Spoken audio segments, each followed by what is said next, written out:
Christmas is just a couple days away, which means we've all been watching our favorite Christmas movies. So for today's Top 10 Tuesday, I'm going to be talking about my top 10 Christmas movies.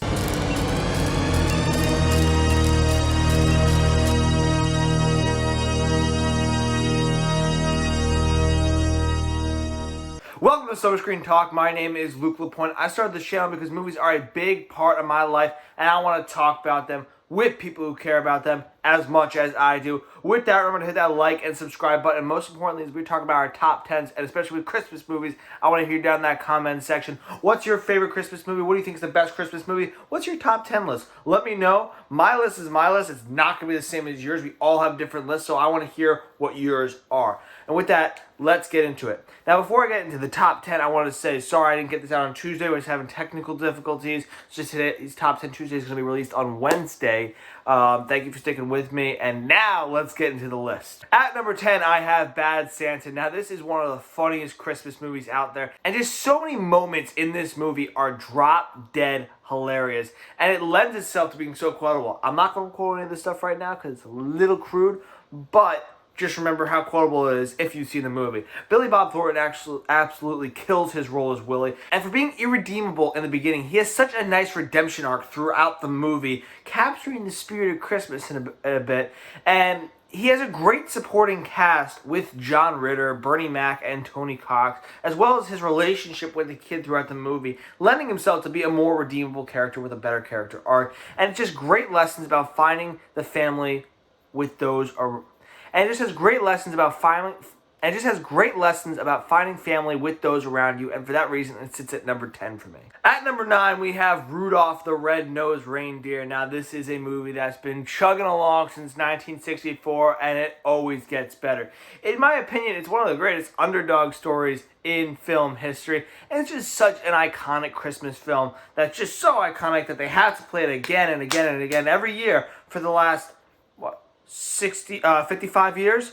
It's just such a great story about finding acceptance. And Rudolph and Hermie are just great characters that we can relate to because we are a lot of normal people, who sometimes can't fit in a certain situation. So it's just great to see the stories of Rudolph and Hermie. It makes us feel a little better, and it makes us feel like we can fit in too. You have such a fun group of toys, and you can learn so much from the island of misfit toys. There's a great story with great lessons for everyone, especially kids, and it achieves so much in such a short runtime, and for those reasons, it sits at number 9 for me. At number 8, we have Scrooge. Now, this is a movie that I think was way ahead of its time. I know it got terrible reviews coming out of the gate when it came out, 30 years ago, especially from guys like Siskel and Ebert. Now, this is a great dark comedy, and I think it's one of Bill Murray's best performances of his career, and he's playing against type for him, being so unlikable, especially in the beginning, as Frank Cross. And there's just a lot of great characters. I love Karen Allen. Carol Kane is absolutely magnificent as the Ghost of Christmas Present. She is so funny and so electric. You have great social commentary about our obsessions and our possessions, that while those obsessions have changed over the years to be from TV to our phones to technology, it still rings true, just in a different way. You have great lessons, and it's just a great modern take on A Christmas Carol, and for that reason, it sits at number 8 for me. At number 7, we have The Santa Claus. Now, this is a movie that I have so much nostalgia for. I still have it on DVD. I don't watch it on DVD anymore because it's on Disney+. But I love this movie. Tim Allen absolutely shines as Scott Calvin and later Santa Claus. And he brings his version of comedy to the movie, and it just elevates it so well. And his transformation from Scott Calvin to Santa is so fun to watch, and it brings you this sense of childlike wonder. It gives me a feeling of childlike wonder for sure. It has very important lessons about belief and believing in what you want to believe in, and believing is seeing. And all you need to do is believe. Those are great lessons for young kids. It has so many fun scenes, and it has a very fun North Pole set. I watch it every year. I can quote a lot of it. I laugh at a lot of it still. And for that reason, it sits at number 7 for me. At number 6, we have Miracle on 34th Street, the original one from the 40s. Now, this is one of my mom's favorite movies. I think it's her favorite Christmas movie. And it's just a movie that I've always enjoyed watching with her. It has so much holiday whimsy and just does so many things so well. It's such a beautiful story about Kris Kringle and believing in him and believing in the holiday and the spirit of the holiday. Natalie Wood is absolutely magnificent, and she just does a great job expressing this childlike wonder in Kris Kringle and in Santa Claus. And it just puts a smile on your face every time you watch. That she sticks with him every time throughout the entire movie and just keeps believing. You have a great romantic story between Maureen O'Hara and John Payne that just goes along so well with our Kris Kringle plotline. So it gives us a break from that, but it also just has its own beauty and also gives us a little sense of the holiday spirit. It just captures the essence of the holidays so well, and for that reason, it sits at number 6 for me. At number 5, we have National Lampoon's Christmas Vacation. Now, this is just so much fun and so much funny, packed into one movie. It's actually a pretty relatable story about just trying to give everyone the best holiday possible, the best holiday experience possible, and going above and beyond, and just all of that going wrong. And it's just an absolutely legendary performance from Chevy Chase. As much as I don't really like him as a person, he can be kind of just a terrible person, egotistical. He is damn funny, and he is damn funny in this movie. You have other funny personalities like Randy Quaid. I love Uncle Eddie. I think Randy Quaid kills it, and it's funny seeing Randy Quaid in these crazy dude characters, considering this is just what he's become in 2020. The movie has so much comedy that all works so well because of the chemistry of the cast. And you have so many memorable moments that, again, channel the essence of the holiday so well and fill you with wonder while also making you laugh at the same time. Not to mention the greatest rant of all time put to film from Chevy Chase. And every time I watch it, I'm rolling on the floor laughing because it's so funny. And when it ends, hallelujah! Holy shit! Where's the Tylenol? Hallelujah! Holy shit! Where's the Tylenol? I love that scene. I love that rant. I love this movie, and for that reason, it sits at number 5 for me. Now, at number 4, I have It's a Wonderful Life. I know what you guys probably think is the greatest Christmas movie of all time. At number 4, I have a story. I saw it for the first time in my life 2 weeks ago. I don't know. I just never got around to seeing it. I sat down with my dad, and he said, "You want to watch It's a Wonderful Life?" And I did with him. I watched it twice now.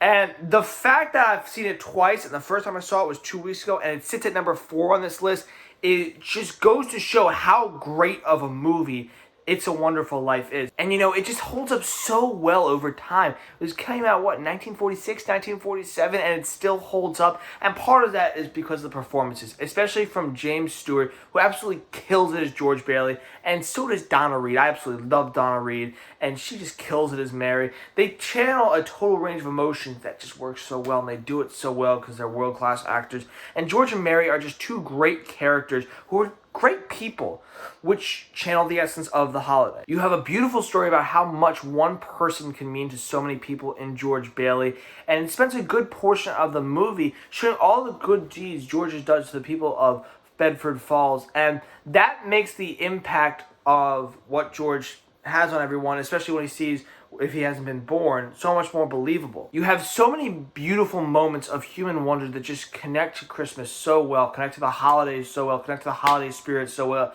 And man, some scenes that put a tear in your eye. I mean, I know at the end of the movie, I had a little tear in my eye watching Harry Bailey talk about his big brother. So for that reason, it sits at number 4 for me. At number 3, I have Elf. I know I have Elf above It's a Wonderful Life.